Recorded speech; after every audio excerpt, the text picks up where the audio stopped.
6,000 runners take off on a 26.2-mile journey through the streets of Boston. Jeff Glassbrenner, one of them. It was a big life goal of mine to do Boston. I was so excited about being there. But at 1:49 Central Time, everything changed. Just having that taken away from me, having my finish line taken away from me, it was a hard thing to kind of understand and comprehend. 3 people were killed, 264 others injured. Of those, 16 people lost limbs either at the scene or later at the hospital. Horrific images that hit too close to home for Glassbrenner. He lost his leg in a farming accident when he was just 8 years old. Just being an amputee, I can't imagine, having a race and body parts were laying all over the finish line. So that was really hard to understand and take. But Glassbrenner refused to let the terrorists win. More determined than ever, he vowed right then and there that he would return. I started out on that journey last year, and I didn't get to the finish line. So I definitely have some unfinished business, and it's going to be a big moment for me. Ready to go. The journey to get back to Boston, a lengthy and challenging one, but also rewarding.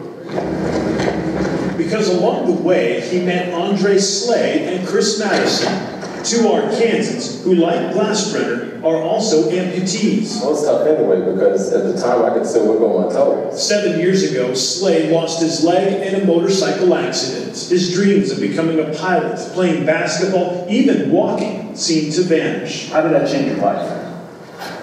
Well, I didn't know what was going to happen next. Madison lost his leg in a boating accident when he was just 10 years old. When the accident happened and I got pulled out of the water, I knew pretty much right then that it was gone.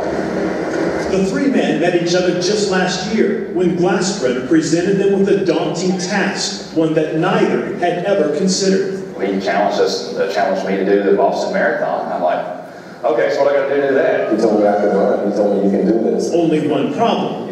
To qualify for Boston, both men had to sign up and finish a marathon, and they had only a few months to do it. I didn't take my first steps to run until last June. Glassbrenner is a 3-time Paralympian, 2-time world champion, and has completed 19 Ironman triathlons. Simply put, he knows what he's doing. So with his expertise and contagious enthusiasm, he took Slade and Madison under his wing, teaching and coaching them how to do the unthinkable. I've had so many people that believe in me along my athletic performance, and it's great to be there and believe in them, to have them take on challenges that they didn't even know was possible. On September 2nd, Slade completed the American Discovery Trail Marathon in Colorado Springs. At mile 19, fighting excruciating pain and blisters from his prosthesis, he almost quit, but he didn't, and crossed the finish line in 7 hours and 3 minutes. I think that was the hardest thing I've ever done in my life. Then on October 6th, Madison completed the Mo Cowbell Marathon in St. Charles, Missouri, finishing in 5 hours and 43 minutes. It was gratifying. A lot of work went into it. They also accomplished another goal. They both qualified for the 2014 Boston Marathon. I just remember the smiles on their face. I'm like, yes, this is what it's all about. But their journey is far from over. And while they obviously share something in common, each one has a different reason for running the Boston Marathon and crossing that finish line. Days after that, when I found out people were losing limbs, I mean, my heart immediately, went out to them, because I knew forever their life was going to be changed, forever. So I'm doing it for the people that can't go to Boston. Well, this is one way I can show not only people that got hurt, but everybody else. It's like, your criminal acts, your behavior isn't going to prevent us from achieving and doing and being the American people that we are. When the terrorists strike and stuff, it's, they're trying to steal our joy. They're trying to make us so we can't do that and have our independence and have our freedom and have our goals and dreams. And, I have some unfinished business. I'm going to go back to Boston and prove to them that they're not going to steal my joy.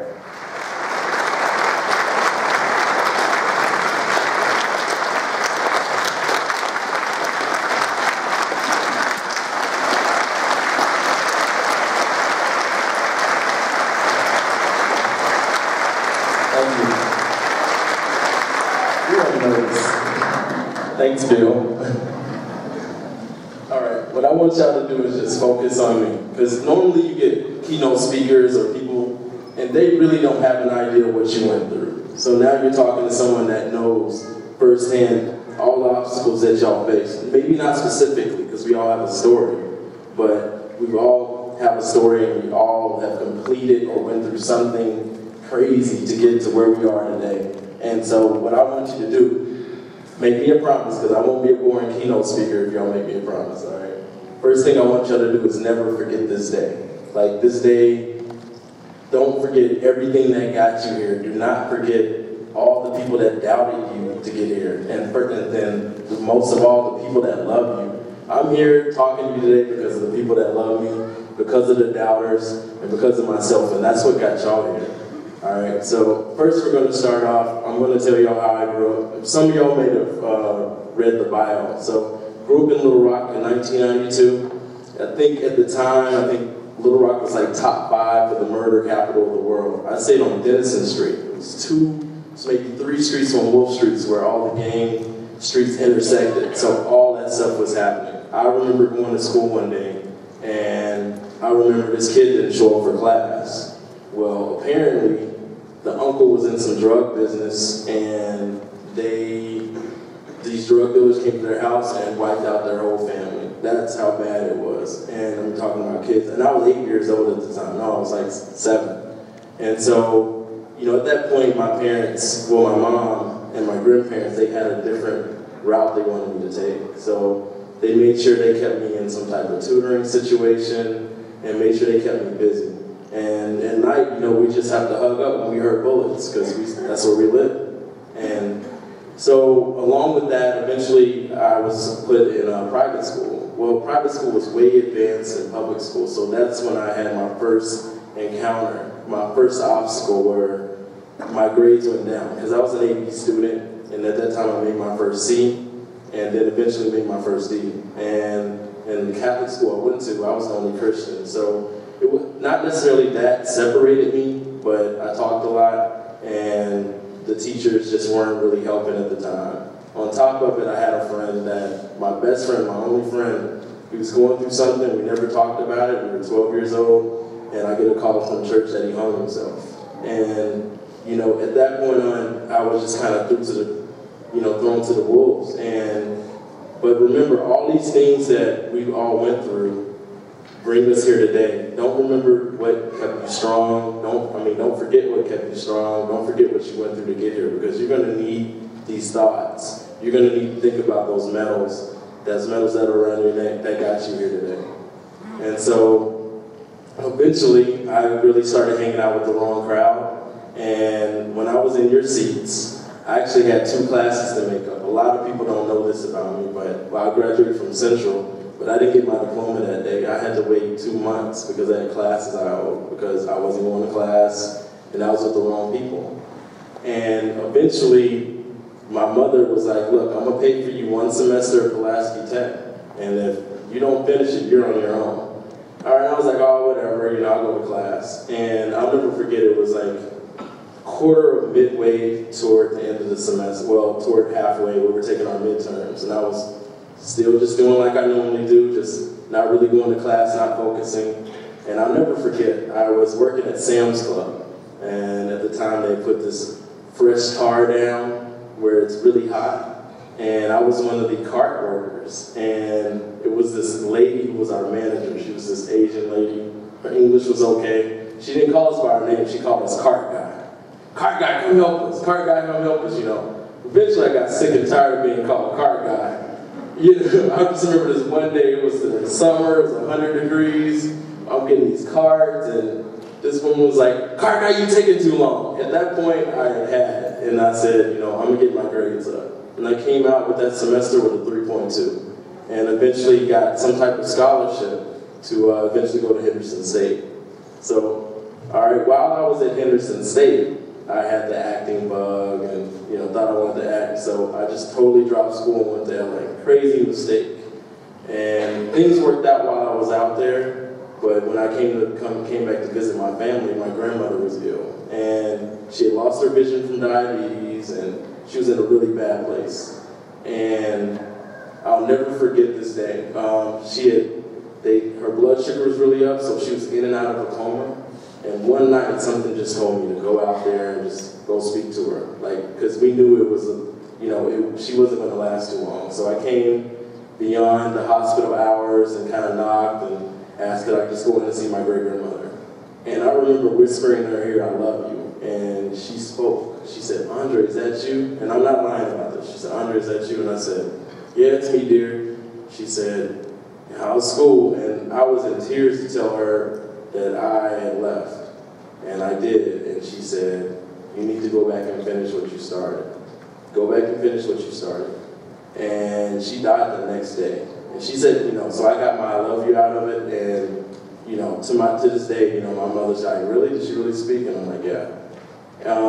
In 2006, I went back to school, and I was maybe weeks away from getting my pilot's license.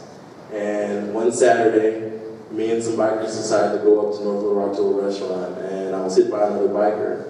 And when I took a spill on the freeway, my foot got caught up in my rear tire, and it was really bad. And I didn't think it was bad enough to amputate, but apparently the doctors did. And every day I kept my foot because I wasn't letting them cut my leg off. I risked infection, and it was just getting worse. But eventually, I had to get it amputated, and forever my life has changed. So it just doesn't take an amputation to get my mind right. I've been dealing with obstacles since day one. But at this time, this was really serious because, I already couldn't go to the military to fly because at the time, you had to have perfect 20/20 vision, and I wore contacts and glasses. But this one was real. It's like, I asked my doctor before he made the amputation, I said, will I be able to fly again? And he said, I haven't heard of a pilot with one foot. That's literally what he told me. And at that point, all my confidence, all my love for life, God, everything just totally went away. At the same time, I guess my girlfriend we had split up before I could walk. And, your hospital room is full of people. All these people, it's like a party in there. But when you get home, that's when you don't get that many visitors. And they come, every now and then, but I had many times alone. And this one particular day, and I don't talk about it very often, but for y'all, because I know I am y'all, this one day I was like, I'm done. I'm going to commit suicide this one particular day. And I got a phone call maybe 2 hours before the decided time I was going to do it. And it was a friend of mine, this friend I used to hang out with, and she called me and she said, hey, Andre, how are you? She didn't know anything was going on. She said, well, I heard about what happened. I'm sorry I didn't come out of hospital, but I just found out on the internet that there's 4 pilots, and they all are amputees, and I emailed them on your behalf to find out that you can still fly. And that's when, isn't that funny how God works, right? Because he knew I was in my last day.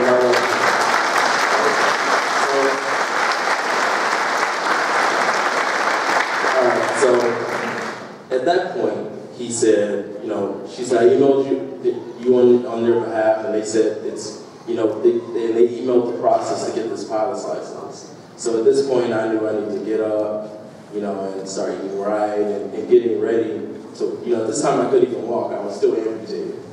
And I just dreamed and worked so hard at that point when I came back to the doctor. Because what happens when they amputate, your legs swell. And they don't want to fit you for a prosthetic so quick because eventually you're going to go down, and it's cost like $6,000–$7,000 for them to keep making carbon fiber for your legs. So they want to make sure you're stable. And so my goal was to walk on my birthday. And the doctors and nurses gave me 8 months to walk. Well, I got in a motorcycle wreck on April 15, 2006. April 22nd was the amputation. I wasn't quite walking by my birthday, but I was walking July 20th. All right, and so I'll cut this off real quick. When I was 4 years old, 3 years old, I went to go visit an auntie that was in San Diego. And where most kids go to the ocean, they kind of touch the water and they run out, they're scared. Like my mom and my aunt weren't paying attention for a second, and they looked and I was neck deep, and they said I was still walking forward. And at that point, they were like, this is a special kid, this kid's crazy. And so, as soon as I could walk, my granddad, he'd been hiding my motorcycle because my motorcycle didn't sustain any damage, and he's trying to secretly sell it.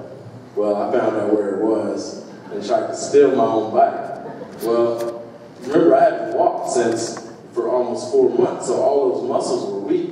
So I got on the bike and fell right back over. And I had to call him to get this bike off me, and he was pissed, all right? So he tries to hide it again. Also, I want to rewind, my first day back from the hospital too. Again, talking about obstacles and things that happen that make you stronger. The first night I got home, I totally forgot that I had a missing foot. So, like all of us, we get up in the middle of the night to go use the restroom.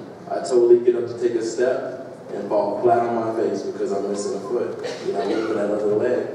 And, at that time, tears are coming down my eyes, but at that point, I figured I need to do something. And so, again, like I was telling y'all before, the love of other people, that's what pushed me. It's not just us, something greater than us. And, when I started walking and getting stronger, eventually in September, I took that pilot's test. And I'll never forget, I went to therapy every day. And I said, I want to walk straight. I don't want anyone to tell. I want the best walk ever. And they stayed on me. When I went to go take my test, the examiner, I said, hey, I'm here to take a test. And he's like, oh, okay, well, I have another examination coming up in the next few minutes. I guess you're later. Because I was wearing pants. And he's like, yeah, this amputee is supposed to fly. And I was like, well, that's me. And he's like, wow, I didn't even know. And so, you're talking about, I really hadn't flown since I lost a foot. And I didn't tell anybody that, but I had dreamed so hard.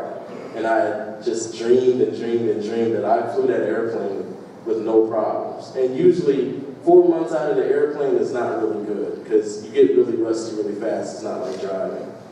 And eventually, like Mr. Walker said, I was working for Delta. And I remember going there to talk to rehab. And, again, we talk about doubters. I said, hey, I'm here for your program. And she sees, this person sees me with this prosthetic. And she said, okay, what school are you trying to go to? And I said, I'm trying to go to flight school. And she just kind of looked at me sideways. And I was like, yes, I'm here for flight school. And I dropped my FAA certificate right on there. And I said, look, FAA says I'm qualified to fly. I'm disabled. Y'all need to help me out if y'all can. I didn't come very forceful, but I was just asking. And so I remember seeing this picture of Mr. Walker, and at the time it was a little bit of it was a slow progress. And I remember working at Delta, and I saw Mr. Walker. I'm sure he regrets this day because he gave me his personal number, and I call him anytime I'm lying about something. I'm sure he just looks at the phone and just puts it down. He's like. But he answers most of his texts. So I said, Mr. Walker, I'm in your program, I want to go through, finish flight school. And it's 2 types of flight school. You can go military, which that doesn't cost money. You just kind of sign over your life. And then the hard route is your civilian route. And so the civilian route is almost, $50,000. I mean, and so if you go to Henderson State and you're paying for school, your flying bill is not included in your tuition. So, like most people, you're either rich or you're pulling out a lot of loans. And then, some people come from families where they can't even approve for the loan. So that's another reason why there's not a lot of pilots that come from poverty, And I was blessed, for Mr. Walker to give me that opportunity. And I had some issues, but I got to where I need to go based on the people that love me. They were patient with me. I'm not the easiest person to work with. And, they got me here. And I just want y'all to know, just take heed from this situation. Remember that, what you're going through, what you've gone through to get here, like your foundation is set. If you can do this, you can do anything. Like my doctor told me I couldn't fly. Well, guess what? I saw him 4 months ago working. Well, I was working at Delta and he was flying on a flight. And I said, Dr. Barnett, he didn't even recognize me. And I said, hey, Dr. Barnett, you did an amputation on me a few years ago, and I have my pilot's license. And he looked at me and shocked.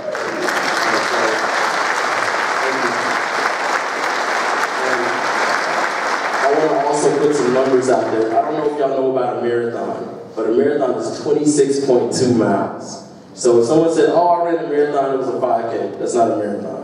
It's a marathon or it's a half marathon. So 26 miles, all right? So the majority of amputee runners are very small. So I'll give you some numbers about Boston. Boston's really important to marathon runners because you have to qualify. You just don't, it's not like Little Rock where you pay and you get in and you run. You have to run another marathon, you have to send your numbers off to them, and then they have to put it up against all the people in the world that are trying to go in your position. So you have to be fastest amongst your category. So technically, I'm one of the fastest amputees out here running to get there. And the funny part about it, which is kind of disrespectful to most runners, because most of those runners have been running for years. I didn't start running until last year. And so, also, our running blades are $25,000. They're not covered by insurance. So I came to bring my blade with me.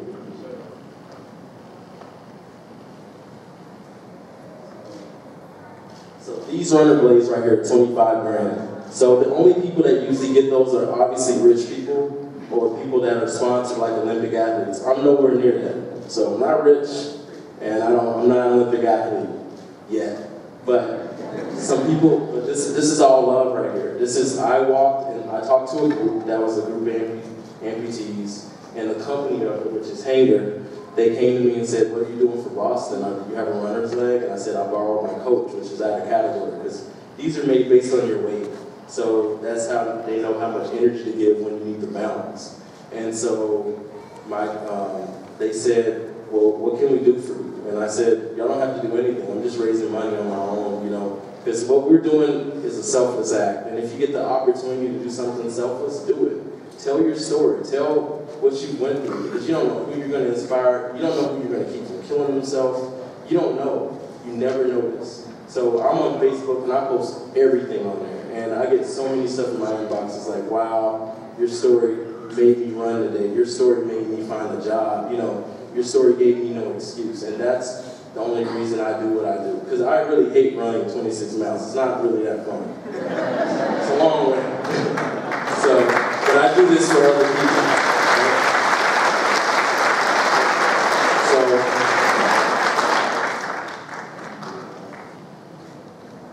So just like you, I brought my medal with me too. And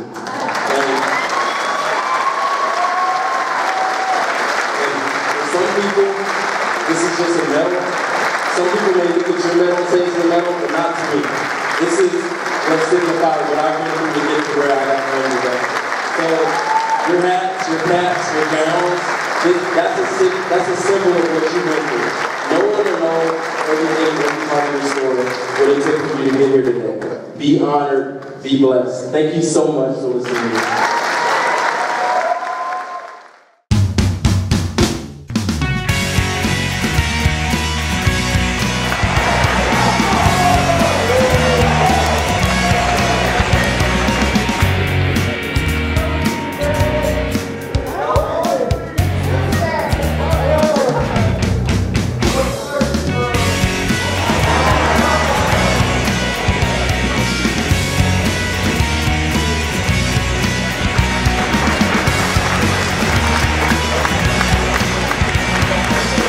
Wesley